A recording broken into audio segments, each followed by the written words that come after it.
দেন আল্লাহ।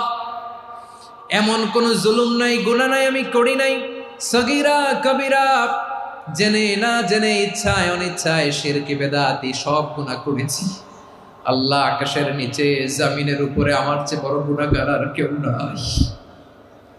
চোখের পানি ছেড়ে আল্লাহরে বলেন, আল্লাহ আমি ছাড়া তোমার গোলামের অভাব নাই, তুমি ছাড়া আমার দ্বিতীয় কোনো রব নাই, তুমি ছাড়া তো কেউ আমার গুনাহ ক্ষমা করার নাই, তুমি আমার রব, তুমি আমার সব। বলতে পারবেন?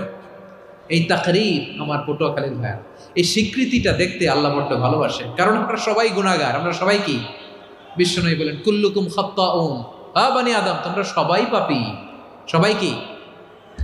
সবাই পাপী। আমরা সবাই পাপী। আপন পাপের বাটখারা দিয়ে অন্যের পাপ মাপি। আমরা যে পাপী এটা ভাবতে মনে চায় না কারো, খালি অন্যের পাপ দেখি আমরা, এটা ভুল। ওর এই পাপ, ও পাপী, ও জালেম, ও জাহান্নামী।